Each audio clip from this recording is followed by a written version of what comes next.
प्रतिष्ठिता मनो मे वाचि प्रतिष्ठितम्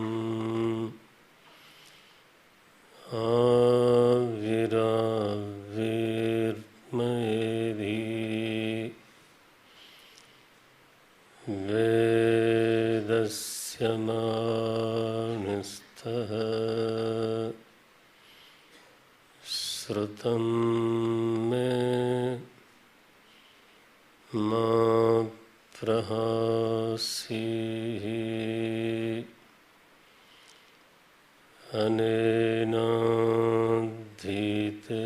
अनेनाधीतेन अहोरात्रान्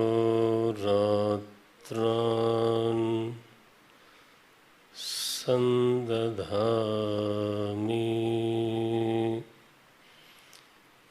श्रुतं वदिष्यामि सत्यं वदिष्यामि तन्माम् अवतु तद्वक्तारमवतु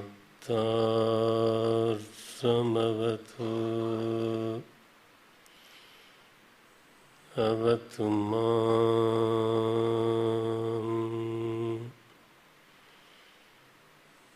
अवतु वक्तारम्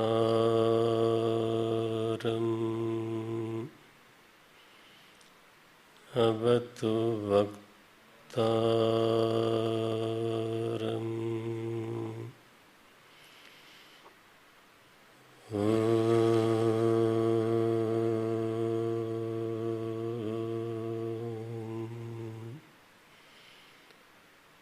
शांति शांति शांति।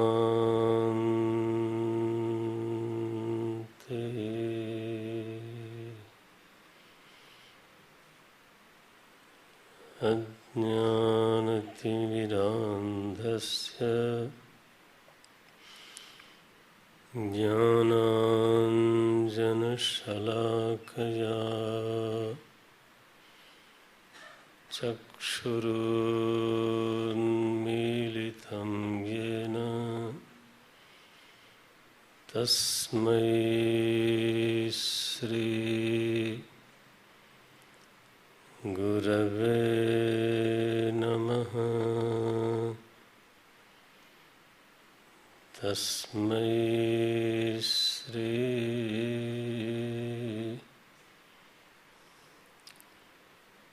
गुरवे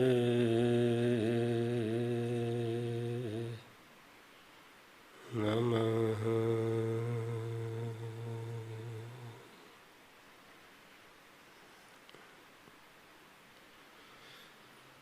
श्री राम जय राम जय जय राम।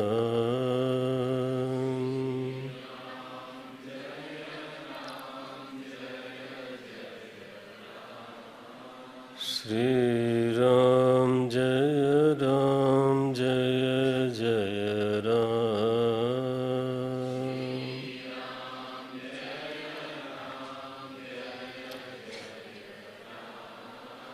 श्री राम जय राम जय जय राम।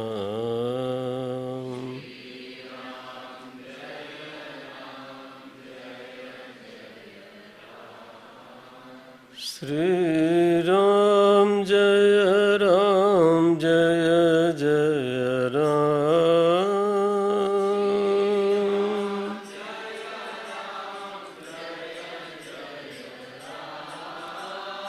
श्री राम जय जय राम।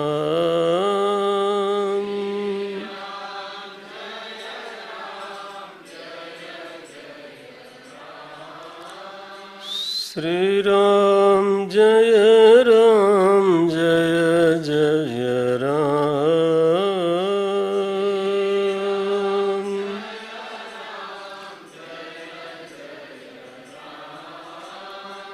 श्री राम जय जय राम।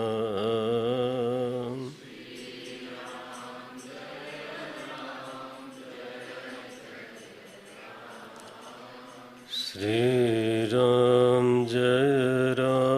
जय जय राम।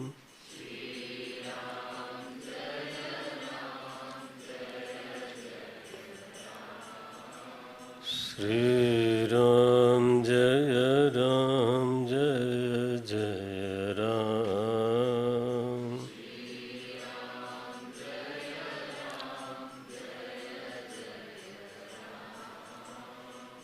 जय जय राम।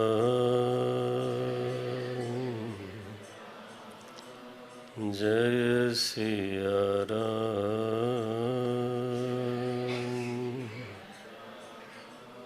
जय रघुराम।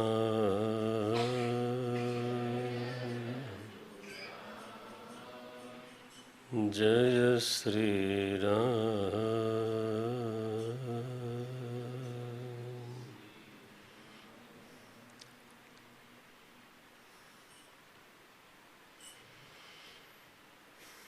नारायण नारायण।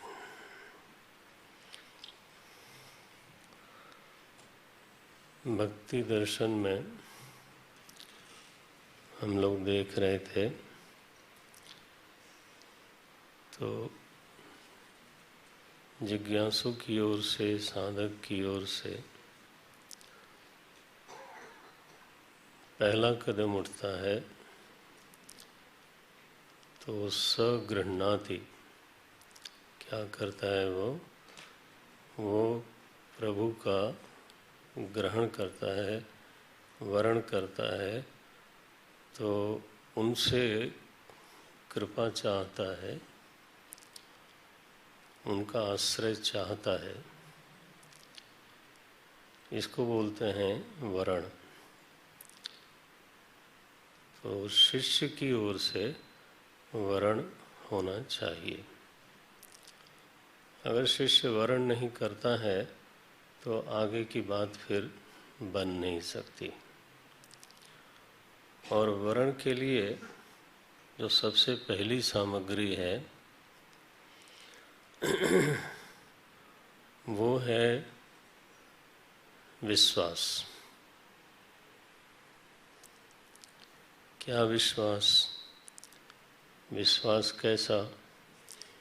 बोलते हैं रक्षिष्यति इति विश्वासः। हमारे आचार्य श्री रामानुजाचार्य जी महाराज ने तो प्रपत्ति में सबसे पहला जो कदम कह लो, जो पहला कदम बोला है वो यही बोला, रक्षिष्यति इति विश्वासः। यह विश्वास हृदय में धीरे धीरे बैठने लगे, जमने लगे। रक्षिष्यति, प्रभु मेरी रक्षा करेंगे। इस विश्वास की आवश्यकता ये है क्योंकि हमारी स्थिति क्या है, हम अपने आप को अत्यंत सुरक्षित अनुभव नहीं करते। हमारी स्थिति क्या है कि हम स्वयं को, है ना, चहुओर से पूरी तरह से सुरक्षित अनुभव नहीं करते। आज के दिन हमारी ये स्थिति है। किसी की नहीं हो तो वो अद्भुत प्राणी है, मैं ऐसा तो मानने को राजी नहीं हूँ। आपको अगर ध्यान गया हो तो जो असुरक्षा की भावना है वो तो अनुभव भी अनादिकाल से चली आ रही है। कल अनादि शब्द का प्रयोग किया था मैंने। असुरक्षा की भावना, द सेंस ऑफ इनसिक्योरिटी, ये जीव का आनुषंगिक है। जब से जीव है तब से असुरक्षा की भावना हमारे साथ लगी हुई है। आप अपने तरफ देखना, ऐसा है या नहीं है। अगर है तो फिर उसका भीतर भीतर अनुमोदन होना चाहिए। प्रवचन का एक अगला अंग होता है मनन। प्रवचन और मनन के बीच में एक अंग होता है, ध्यान देना। हाँ, प्रवचन और मनन के बीच में एक अंग होता है, उसको बोलते हैं अनुमोदन। जब गुरु बोलते हैं ऐसा तो भीतर से शिष्य को लगता है हाँ ऐसा तो है, ऐसा तो है, ऐसा तो है। तो वह जो अनुमोदन, सतत अनुमोदन होता जाता है, उससे प्रवचन पुष्ट होता है और मनन भी पुष्ट होता है। ठीक है। जिज्ञासा में भी वृद्धि होती है। और तो इसलिए ये बहुत ज़रूरी है साधक के लिए कि वो भीतर तो निरंतर इस बात पे ध्यान दे कि जो बात कही जा रही है, मेरा मन क्या बोलता है, ऐसा है कि नहीं है। हाँ, अगर नहीं है तो कोई चिंता नहीं। तो प्रवचन हुआ है और मेरे मन को नहीं लगा कि ऐसा है, तो अब अगर वो शिष्य है तो वो क्या करेगा? तो वो जा करके उसी गुरु से प्रश्न करेगा कि गुरुदेव आपने जो कहा है मुझे ऐसा नहीं लगता। ध्यान रहे, अगर हम उसको मना कर देते हैं, हम कहते हैं इनको नहीं आता, तो फिर तो वो हमारा गुरु नहीं है और हम उसके शिष्य नहीं हैं, उसमें झगड़ा ही नहीं है। लेकिन फिर जा कर के हम उसी से प्रश्न करते हैं, अपने जिज्ञासा को शांत करते हैं, तो कहानी दूसरी हो जाती है। वहाँ पे एक प्रतिबद्धता है, एक बॉन्ड है। ठीक हुआ? तो प्रवचन, अनुमोदन, मनन, तो इसलिए बहुत ज़रूरी है कि भीतर अपने ये बात चलती रहनी चाहिए कि जो बात कही जा रही है वैसा है या नहीं है, वैसा ही हमको लगता है या नहीं लगता है। नहीं लगने में भी कोई परेशानी नहीं है। अगर नहीं लगता है तो कल मैं उनसे जा कर के पूछूंगा। ठीक है? तो वह जो संबंध है वो न केवल बना हुआ है बल्कि वो बढ़ता है। तो एक प्रसंग ऐसा भगवान प्रेरणा दे रहे हैं तो फिर क्यों न बोलूं। गुरुदेव ने एक संस्मरण सुनाया था कि तो गुरु तपोवन जी महाराज के सामने तो अध्ययन हो रहा था।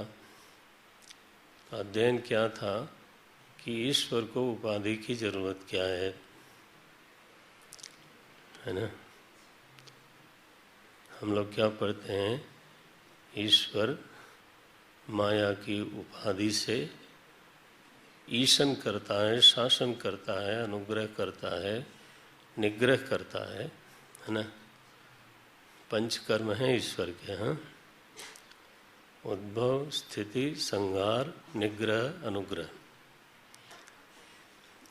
दर्शन शास्त्र की पढ़ाई है ये, और वो जो है बहुत गंभीरता से लेना चाहिए। कितनी उद्भव, स्थिति, संहार, निग्रह और अनुग्रह। तो ये पांचों तभी होती हैं जब ईश्वर उपाधि को धारण करता है। बिना उपाधि के ईश्वर ऐसा ये पांचों, बोलिए, ये पांचों नहीं कर सकता। तो प्रश्न आया कि ईश्वर है वो सब कुछ कर सकता है, उसको उपाधि की आवश्यकता क्या है?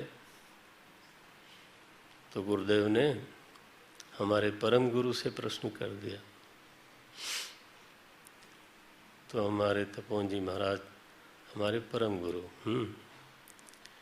उन्होंने कहा अच्छा ऐसा करो, नाम लेके बुलाया होगा, जरा एक लोटा पानी ले आओ। ऐसा नहीं कहा, उन्होंने क्या पूछा, जरा पानी लेके आना। तो गुरुदेव एकदम गए होंगे और गए तो पानी लेके आए। तो तपोवन जी महाराज ने पूछा कि मैंने पानी मांगा था, तुम लोटा लेके क्यों आए?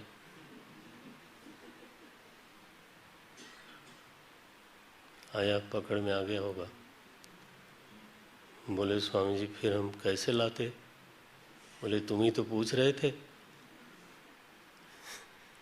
कि अगर ईश्वर है तो बिना उपाधि के ही वो सब कुछ कर सकता है, और मैंने तुमसे पानी मांगा, मेरी जरूरत केवल पानी की थी।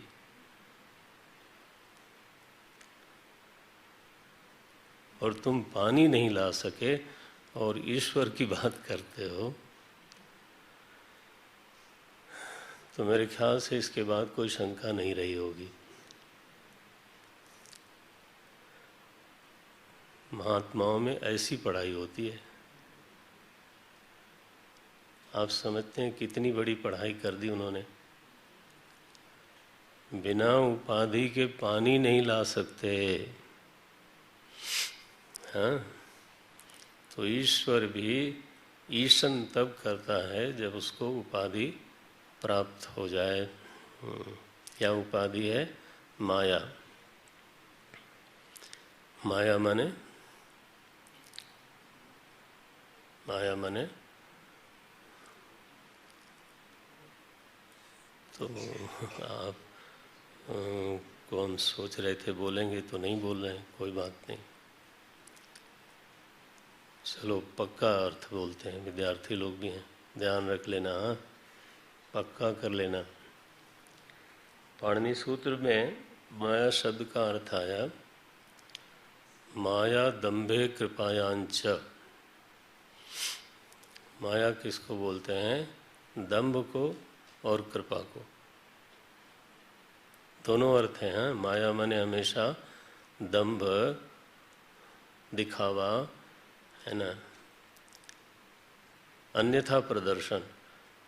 माया माने हमेशा दंभ नहीं होता।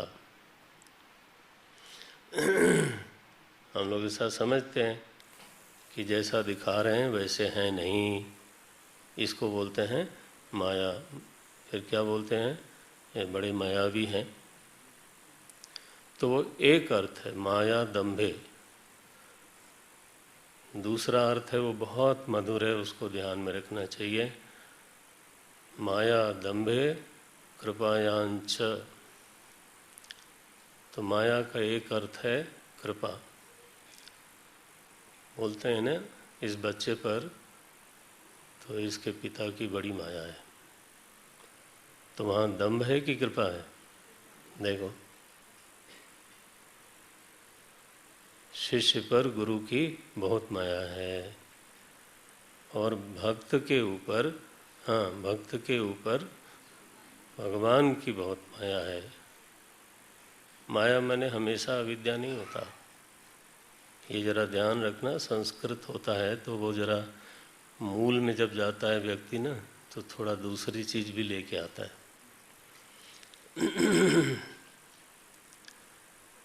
तो ईश्वर का अनुग्रह, ईश्वर की माया, ईश्वर की कृपा उसकी उपाधि है।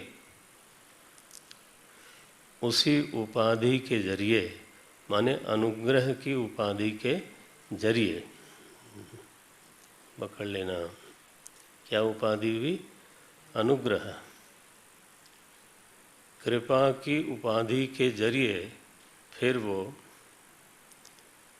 उत्पत्ति भी करता है, स्थिति भी करता है, और वो भी उसकी कृपा है कि संहार करता है, और वो भी उसकी कृपा है कि कहीं से उसको निग्रह करता है।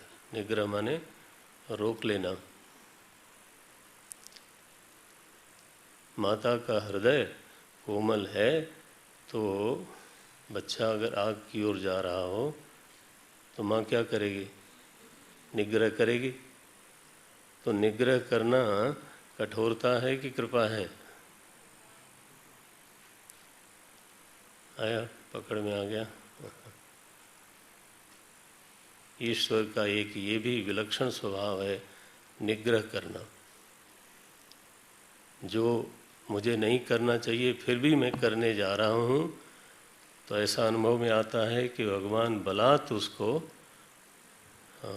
जिसके ऊपर कृपा है, बलात् उसको रोक देते हैं। उसका मन हो रहा है तब भी, बल्कि मन ही नहीं हो रहा है, बल्कि वो भगवान से भी कह रहा है कि मुझको ये दे दो। कौन सी कथा है? नारद जी वाली, देख लो। न तो केवल वो उनका मन हो रहा था कि मुझे ये कन्या मिल जाए, ऊपर से भाग के गए भगवान के पास मांगने के लिए। लेकिन भगवान ने मांगने के बाद भी दिया नहीं, बल्कि उल्टा किया, बानर बना दिया। तो यह जो निग्रह है, ये क्या है? कृपा है। भक्त को हमेशा इस बात का ध्यान रखना चाहिए कि भगवान दोनों करो आप, जो जो मैं मांगूं वो आप देते जाओ, ये कोई सही बात नहीं है। जय विधि होई नाथ हित मोरा, करहु सो बेगी। हाँ, लेकिन पहला है जय विधि होई नाथ हित मोरा। ये नहीं कहा कि जो मैं चाहूं वो कर देना। ये प्रार्थना सही नहीं है कि जो जो मैं चाहूं वो कर देना। ये तो मनमानी हो गई। भगवान तो कृपालु हैं, तो वो कभी नहीं करते। भगवान का वाक्य क्या है? जय विधि होई परम हित। शब्द क्या रखा? परम हित। जय विधि होई परम हित, नारद करब तुम्हार। जैसे तुम्हारा परम हित होगा मैं तो वही करूँगा, तुम्हारे मन वाली नहीं करूँगा।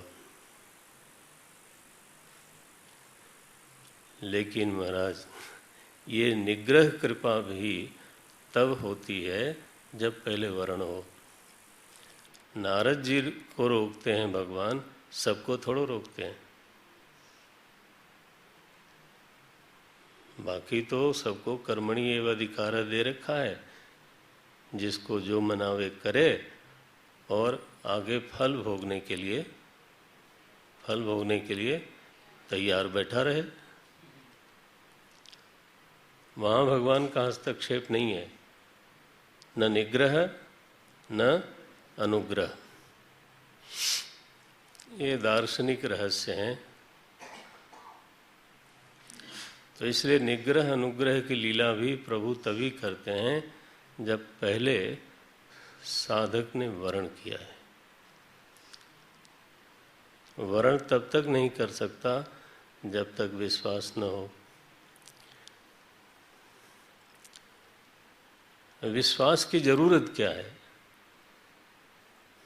हमने चर्चा यहाँ से शुरू करी थी, और सोच समझ के, हाँ तो जितना आप पकड़ लें, आप लोगों को ज़्यादा ध्यान रखना है। विश्वास की आवश्यकता क्या है? हमने क्या बोला था? क्योंकि व्यक्ति अनादिकाल से असुरक्षित अनुभव करता है। यहाँ पे आए, व्यक्ति में असुरक्षा निसर्ग सिद्ध है। Insecurity, sense of insecurity Nisarga सिद्ध है, पहले से है ही है। अब इसका भी एक रहस्य है। अब प्रसंग मौका है तो आपको चलो बोलते हैं, विद्यार्थी लोगों को विशेष से। वो इसलिए भी कि आपको कोई समय में दे नहीं सकता, और मैं बोलता रहता हूँ पीछे कि तैयारी कराओ तो फिर हम आता हूँ तो आता हूँ। निसर्ग सिद्ध क्यों है? असुरक्षा निसर्ग सिद्ध क्यों है? हम अपने को अनुभव करते हैं काल में गतिमान, अपने को स्थिर अनुभव करते हैं कि गतिमान अनुभव करते हैं? अंदर अंदर उत्तर देते जाना, हाँ, क्योंकि अनुमोदन जो है वो साधना का अंग है। अगर हम ऐसा नहीं मानते हैं तब भी बोलना चाहिए कि हम ऐसा नहीं मानते, और मानते हैं तो भीतर अनुमोदन करते रहना चाहिए। अनुमोदन भी ना हो और शंका भी ना हो, जिज्ञासा भी ना हो, इसका मतलब है हम सो रहे हैं, सीधा मतलब है। या हमारा मन वहाँ नहीं है जहाँ प्रवचन है। इसलिए अनुमोदनम। तो हमारी स्थिति क्या है? हम अपने को काल में बहता हुआ अनुभव करते हैं। कल बीत गया, हुआ कि नहीं? कल बीत गया, परसों बीत गया, आज बीत रहा है। ठीक है? और मैं इस काल में बह रहा हूँ, और आगे आने वाला कल अभी नहीं आया है, लेकिन वो आ रहा है। ये हमारा अनुभव है। अच्छा भाई, तो यह जो अनुभव है, इस अनुभव में समस्या है।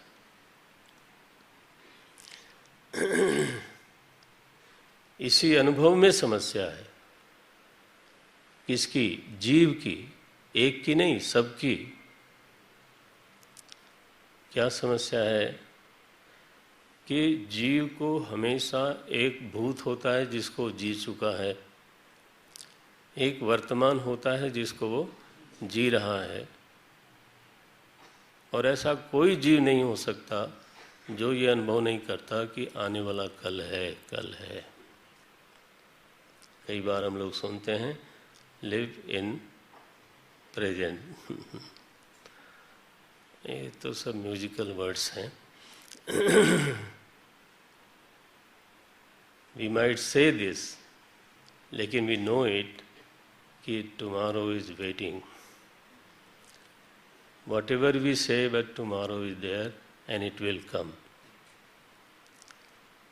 तो भविष्य की प्रकृति क्या है? भविष्य की प्रकृति ये है कि उसका आना निश्चित है। चाहे हम जितना आंख बंद करें, लेकिन उसका आना निश्चित है, और वो कैसा होगा ये अनिश्चित है। आप पकड़ के रखना, ये बिल्कुल दार्शनिक बात है।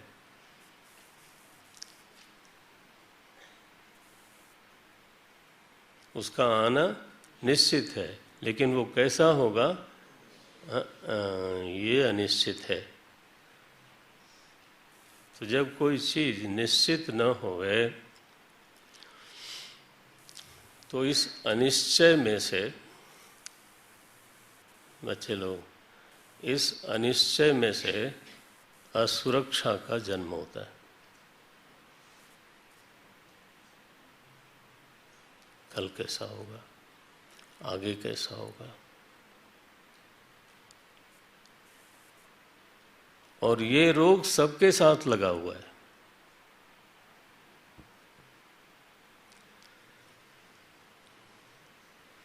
एक भी व्यक्ति नहीं है जिसके साथ, अगर वो व्यक्ति है तो एक भी ऐसा व्यक्ति नहीं है जिसके साथ भविष्य का भय न लगा हो। इसी भय को काउंटर करने के लिए हमने समाज बनाया, परिवार बनाया, बैंक बनाए, न्यायालय बनाए, पुलिस बनाई। For what? To counter this sense of insecurity. Have we succeeded? Till now we can't say that. भैया ब्रह्मा जी को नहीं हो पाता, इंद्र को नहीं होता। हम लोग पुराणों में सुनते हैं कि इंद्र को भी डर लगता है। तो अपनी तो जो औकात है वो है ही है। तो चूंकि भय निसर्ग सिद्ध है, जीव का धर्म ही है, तो भय से मुक्ति चाहते हैं कि नहीं चाहते, ये अगला सवाल है। भय से मुक्ति चाहिए कि नहीं? ऐसा कौन है जिसको नहीं चाहिए? आदमी निर्भय होना चाहता है। किसके बल पर?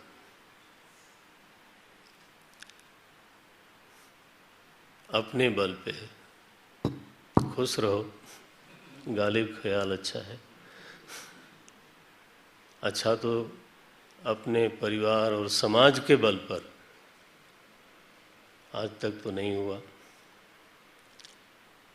पुलिस के बल पे पता चला पुलिस से ही डर लगने लगा।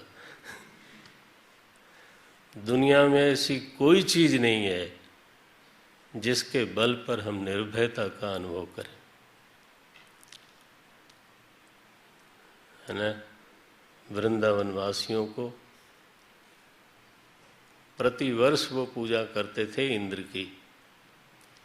ठीक है, भगवान ने पूछा ये किसकी पूजा की तैयारी हो रही है? तो वहाँ बताया नंद बाबा ने कि इंद्र देवता तो वर्षा करते हैं, हमारी रक्षा करते हैं, तो उनकी पूजा करनी चाहिए। अच्छा हो गया, वो आप जानते हैं लीला को। गोवर्धन पूजा करवाई भगवान ने। जो इंद्र सुरक्षा करता था, हाँ,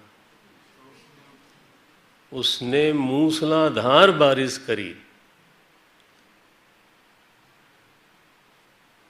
और उसकी इच्छा थी कि 84 कोस में जो व्रज है पूरे को बहा दूं। जिन गऊओं से उसको आहुति मिलती थी, इंद्र था ऐसा, उसने कहा सारी गायों को बहा दो। तो भैया क्रोध आने पे क्या नहीं होता। तो जहाँ से हम अभय चाहते हैं, कई बार वहीं से भय होता है।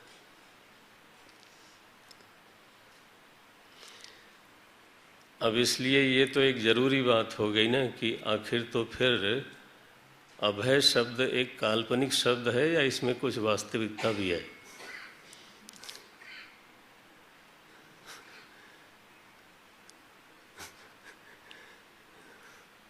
छोटा बच्चा होता है 5 साल का, तो अंग्रेजी वाले बोलते हैं he is 5 year old. 5 years young नहीं, क्या बोलते हैं? अब आपका ध्यान गया हो कि न गया हो, मुझे नहीं मालूम आपका ध्यान गया कि नहीं गया, कि जिस क्षण उसका जन्म हुआ उसके अगले क्षण से ही इज 1 ईयर ओल्ड। अब आगे नहीं बोलता, आपका मन थोड़ा खराब करना है, लेकिन कुछ सच्चाई अंदर चली जानी चाहिए, ये बात पक्की है। ठीक है ना। तो अभय कोई काल्पनिक शब्द नहीं हो सकता।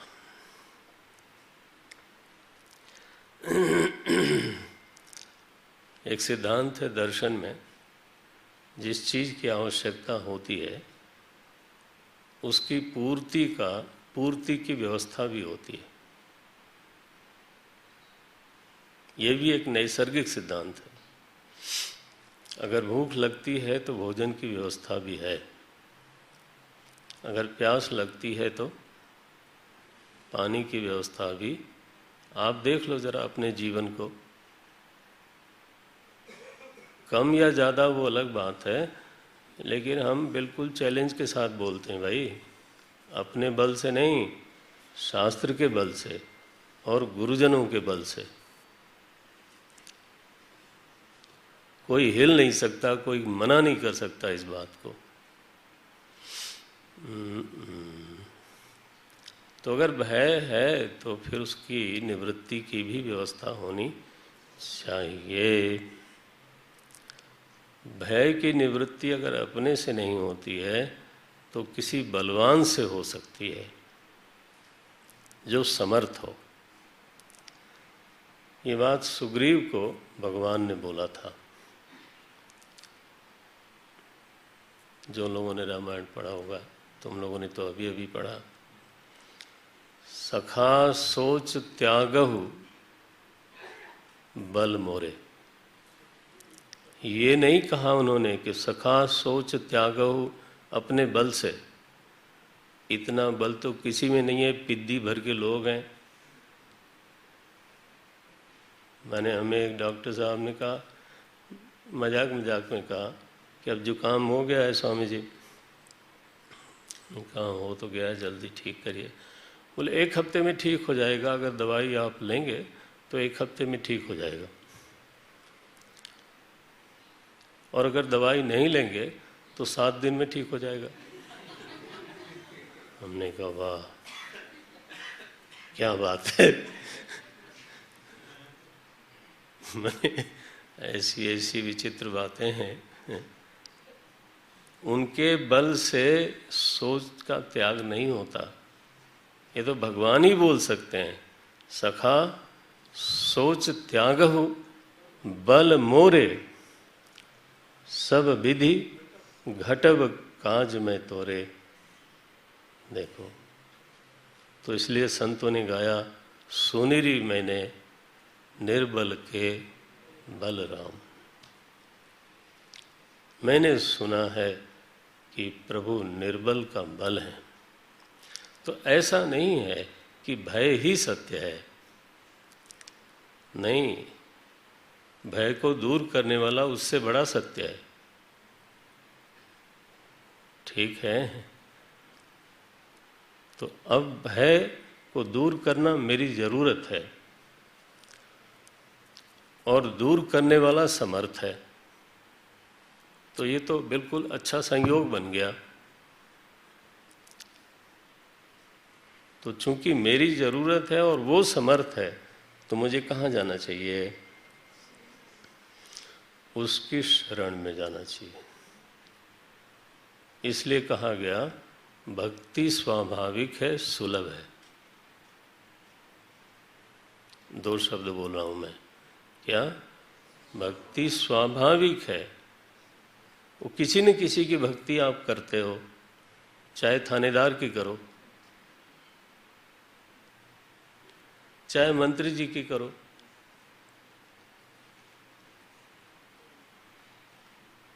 किसी न किसी की भक्ति तो ऐसा कोई है ही नहीं जो नहीं करता है। भक्ति अब जब साधारण जीव की लोग करते हैं, है ना, तो उसको हम लोग भक्ति शब्द नहीं देना पसंद करते, उसको बोलते हैं चापलूसी। क्या बोलेंगे? हाँ, चापलूसी। नहीं नहीं, ऐसे न करो भाई। तो मालिक साहब के साथ फिर जाएं, तो उन्होंने कहा, गोस्वामी जी ने एक पंक्ति लिखी, भक्ति के लिए बिल्कुल परमावश्यक अनिवार्य शर्त है वरण, है ना, प्रभु में विश्वास। क्या विश्वास? मैंने बोला था शुरू में ही, क्या विश्वास? रक्षिष्यति इति विश्वासः। यह विश्वास धीरे धीरे जमाना है कि रक्षिष्यति, और पहले पहले का अनुभव देख करके ये विश्वास बढ़ता है। गुरुजी एक भजन गाते हैं, आप लोग बहुत एंजॉय करते हो। अब तक तो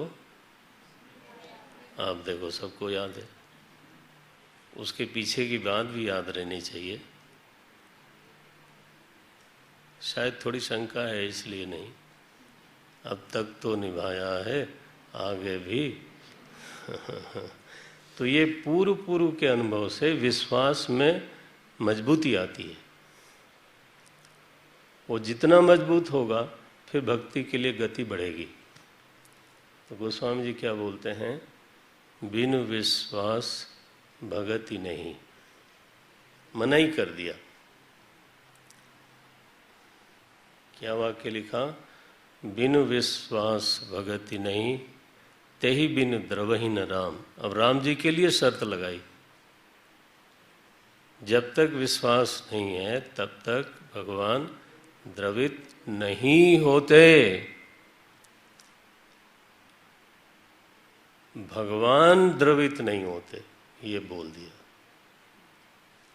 और जब तक वो द्रवित न हो, राम कृपा बिनु सपने हूँ जीवन लह विश्राम। ये तो भाई इसलिए वर्ण के बाद विश्वास में धीरे धीरे दृढ़ता दृढ़ता दृढ़ता दृढ़ता, और उसमें भजन में सातत्य बना रहे। ये काकभूषुंड जी के साथ हुआ, लेकिन इतने दोष थे उनके जीवन में। माने दोषों का दोष, सबसे बड़ा दोष तो था गुरुद्रोह। गुरु सन द्रोह करो दिन राति। ये सबसे जो हीन, जिसको शिव जी नहीं सहन कर पाए। कल हम लोगों ने जो पाठ किया, बस उसकी पृष्ठभूमि ये है। गुरु ने दीक्षा दी, शिक्षा दी, दिया ही दिया, लेकिन ये महाराज द्रोह ही करते रहे। और फिर प्रणाम करना भी उचित नहीं समझा, तो फिर सही नहीं सके महेश, और फिर श्राप दिया। फिर गुरुदेव ने ही उनको बचाया। अब देखो भला, बोधयेत स गुरु स्मृता, है ना। चाहे लौकिक भाषा में संस्कृत ही प्राकृतैश्चैव, देव भाषा अक्षरैस्तथा, ये श्लोक है। देव भाषा अक्षरैस्तथा। चाहे जिस तरह से करे, देश कालादिभिः शिष्यम बोधयेत स गुरु स्मृता। चाहे देश काल की जो भाषा है सामान्य, हाँ, अब कबीर हैं, अगर वो बोध कराएंगे तो जरूरी नहीं है कि वो संस्कृत में बोले, ठीक है ना। गोस्वामी जी ने ही, वो तो प्रकांड विद्वान थे, लेकिन हिंदी में बोला, वो भी हिंदी में भी गांव की भाषा में बोले। तो मुख्य लक्षण क्या है? शिष्यम बोधयेत स गुरु स्मृता। तो न केवल बोधयेत, ये तो पालयेत हो गया, है ना। हाहाकार किया गुरुदेव ने, प्रार्थना करी और शिष्य को बचा लिया। कल हम लोगों ने पाठ किया था इसका। अच्छा, तो गुरु की ये महिमा है, इसलिए चलो आज हम पाठ कर लेते हैं। आज आखिरी समय है, इस सत्र का आखिरी समय। ध्यान रहे, आप लोग अगर तैयार नहीं हुए तो ये फिर वैसे ही रहेगा। ये तो आप लोगों को बहुत मेहनत करने की ज़रूरत है, क्योंकि तैयारी मैं देखता नहीं देखता तो आने का मन नहीं होता। वो आप अपना हिसाब देख लो। अगर आपको लगता है कि फिर तो हम लोग लाभ में ही हैं तो बधाई हो।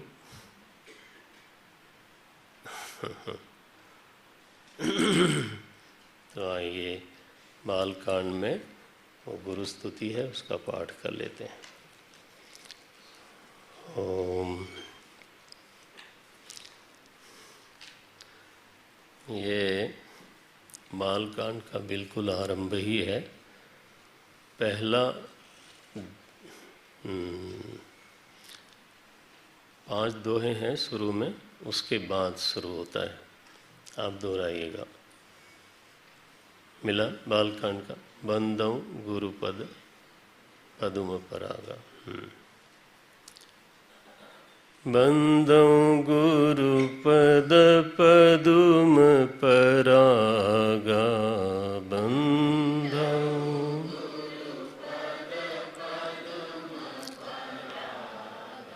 ये प्रसंग को जोड़ के रखना।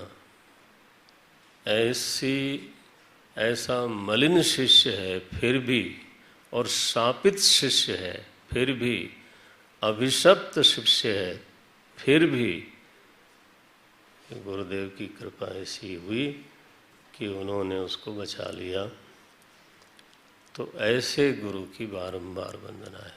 आपको मालूम है 10,000 जन्म हुए काकभूसुंडी जी के आगे शाप के कारण, लेकिन 10,000 जन्म में वो एक चीज नहीं भूल पाए।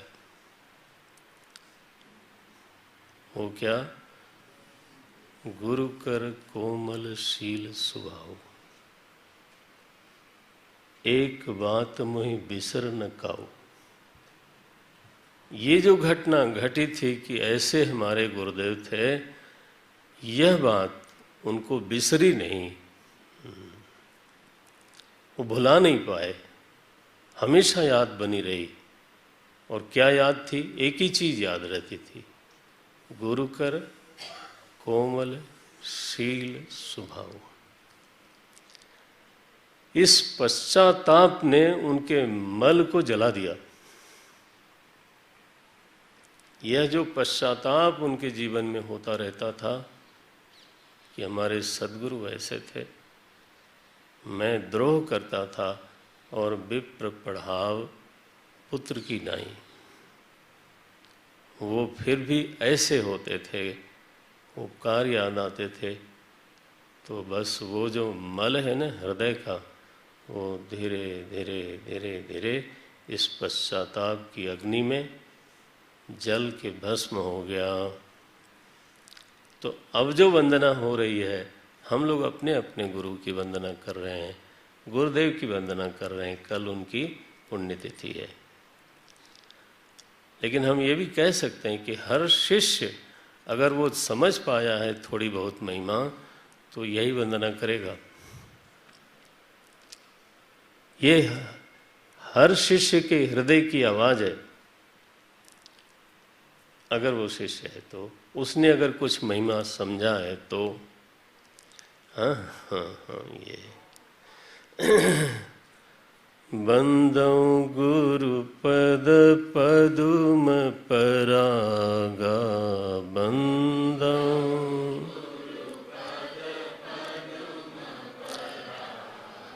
सुरुचि सुवास पर सरस अनुरागा।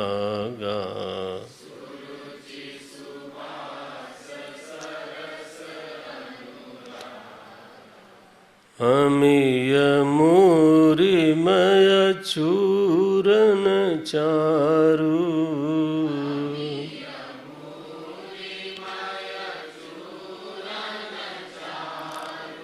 समन सकल भवरुज परिवारु।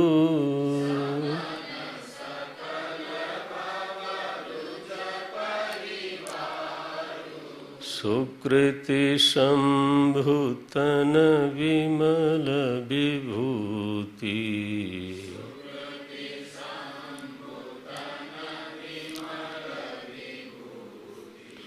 मंजुल मंगल मोद प्रसूति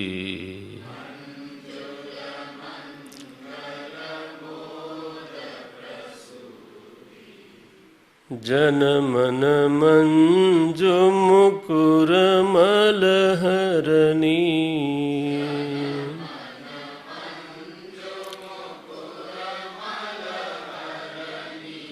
किए तिलक गुण गण बस करनी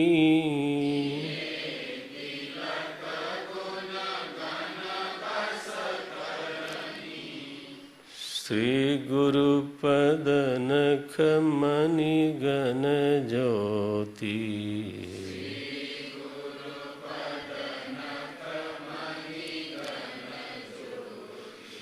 सुमिरत दिव्य दृष्टि होती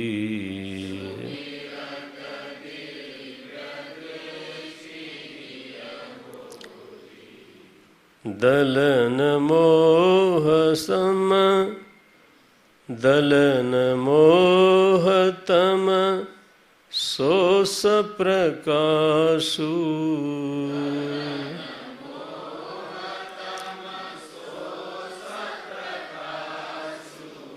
बड़े भाग उर आवई जासु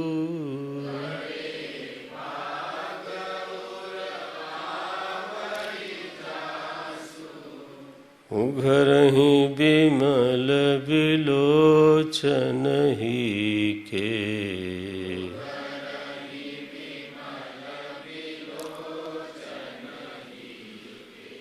मिटहि दोष दुख भव रजनी के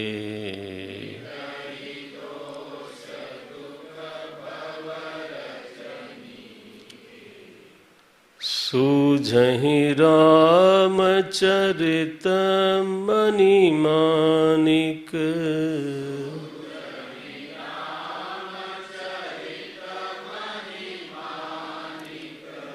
गुप्त प्रगट जहाँ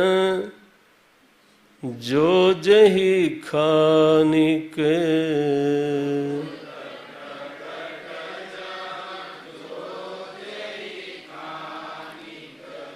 गुप्त प्रगट जहाँ जो जही खानिक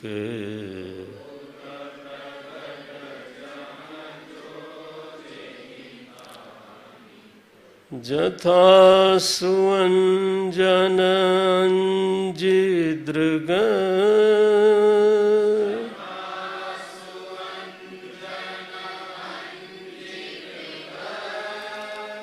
साधक सिद्ध सुजान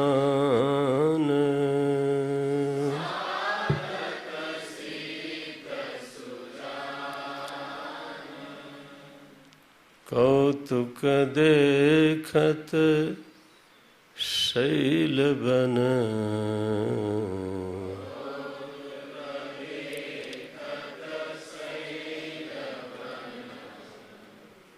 भूतल भूरि निधान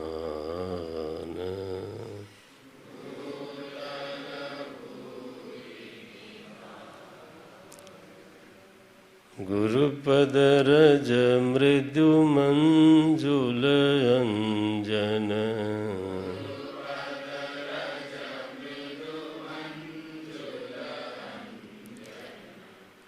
नयन अमीय दृग दोष विभंजन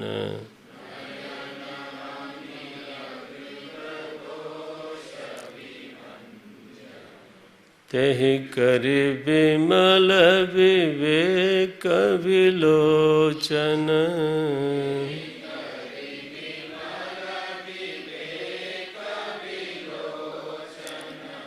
बरनउँ रामचरित भवमोचन।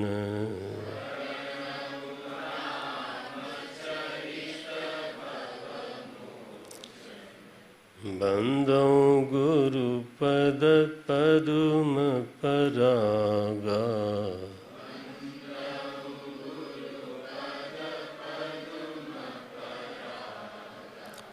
सुरुचि सुवास सरस अनुरागा।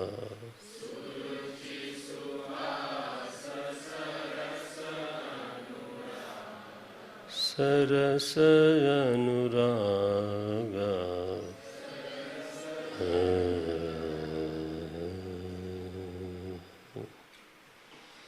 एक पंक्ति केवल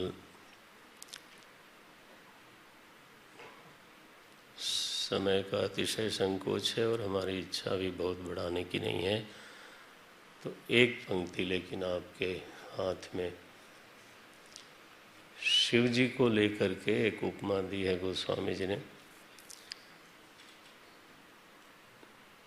हर शिष्य साधक जिसका वर्ण है, जिसका विश्वास है, जो गुरुदेव की शरण में है, तो उसकी अनुभूति क्या है और कैसे उसको गोस्वामी जी शब्द देते हैं। देखें, ये तीसरी पंक्ति है। गुरुदेव की महिमा का ऐसा अद्भुत वर्णन है इसमें। बोलते हैं तो गुरुदेव के चरण में जो धूली है, वो धूली क्या है? बोले वो कमल का पराग है।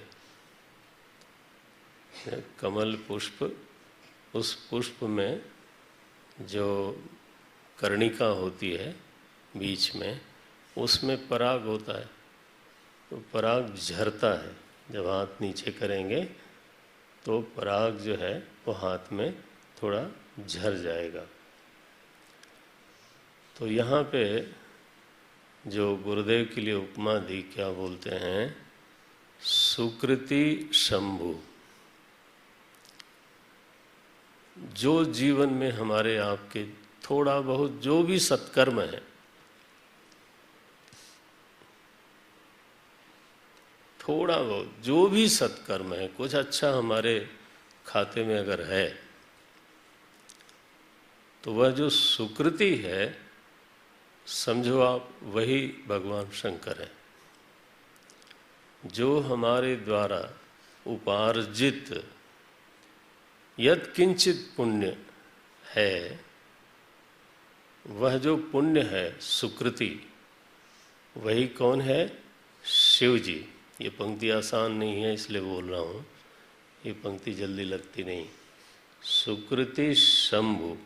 अच्छा, तो मानो शिव जी हमारे जीवन में शिव बन करके, मंगल बन करके सामने खड़े हैं, बैठे हैं, मुस्कुरा रहे हैं। सुकृति शंभु। अच्छा, तो उन्होंने भस्म लगा रखी है। तो भगवान शंकर की भस्म कभी कभी थोड़ी बहुत, कभी ललाट से, कभी बाहों से, हाँ, कभी वक्षस्थल से थोड़ी झड़ जाती है। ठीक, वो जब झड़ती है तो हमारे हाथ में आई तो क्या आई? विभूति। शिव जी के अंग में लगी हुई भस्म हमारे हाथ में आई तो उसको क्या बोलेंगे हम? राख, विभूति। सुकृति शंभु तन विभूति। कैसी विभूति? विमल विभूति। ऐसा सुंदर रूपक है ये। मानस तो मानस है महाराज, डूबने के लिए है। पंक्ति अगर लगती हो तो अकेले बैठ के आदमी झूम सकता है, या फिर कोई उसी ढंग का कोई रसिक भी हो, आसपास थोड़ा हो। सुकृति शंभु तन विमल विभूति। वो भस्म राग थोड़ा सा शिष्य के हाथ में आ गया, निर्मल विभूति है वो। अच्छा, तो विभूति आ गई और हमने क्या किया? हाँ, अपने सिर पे लगाई। तो वो प्रसाद समझ के अपने सिर पे लगाई, तो वो जो विभूति है उनके शरीर से निर्झरित जो विभूति है वो क्या करती है? एक तो बहुत कोमल है, मंजुल, और 3 चीज़ों का जन्म देती है, 3 चीज़ों को जन्म देती है। क्या बोलते हैं? मंगल, मोद, प्रसूति। 2 चीज़ों प्रसव करती है। ये जो विभूति है वो प्रसव करती है। जो झड़ी हुई विभूति है, हमारे हाथ में आई हुई विभूति है, वो प्रसव करती है, जन्म देती है। एक तो कोमलता है, दूसरा मंगल है। मंगल माने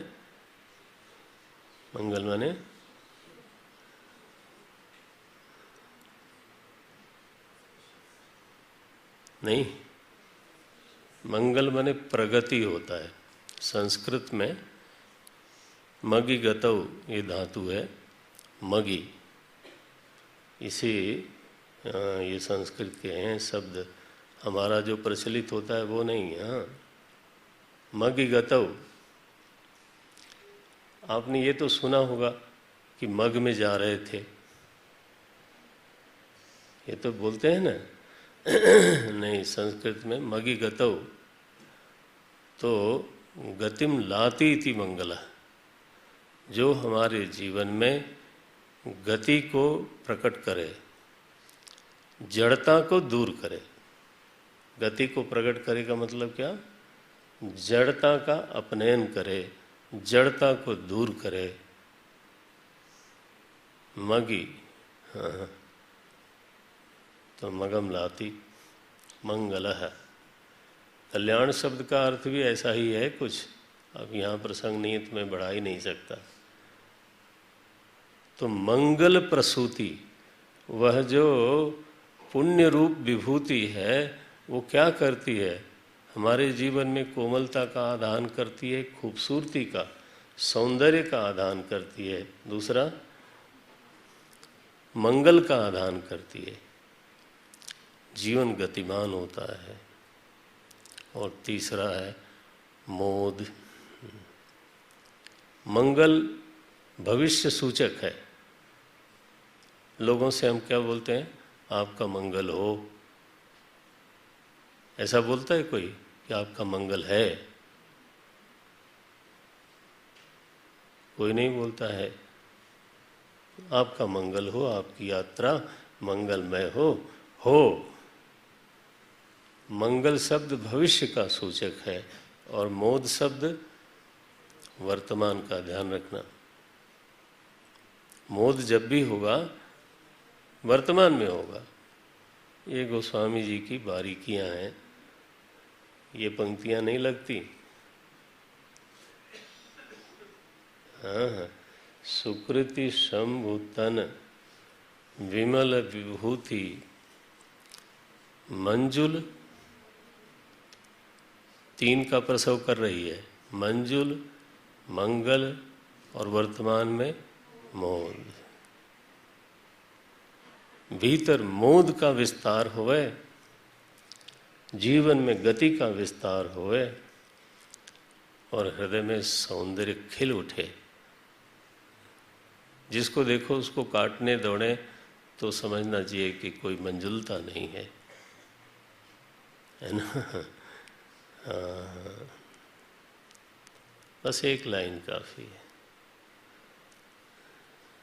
ठीक है। सुकृति शंभु तन विमल विभूति मंजुल मंगल मोद प्रसूति, प्रसव करती है। क्या अभिप्राय है? गुरुदेव की चरण रज प्रसव करती है, हार्दिक सौंदर्य का, मंगल का और मोद का। ओम ओम। बस नारायण।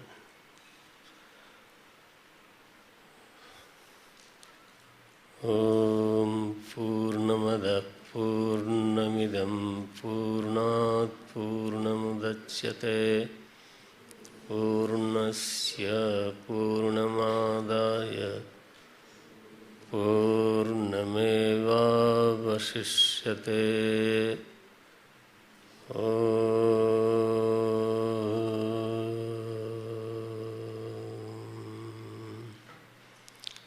शांति शांति शांति।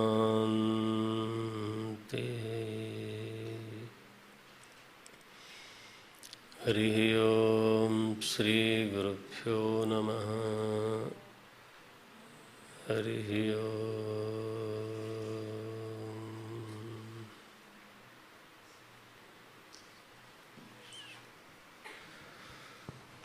गंगे हर हर।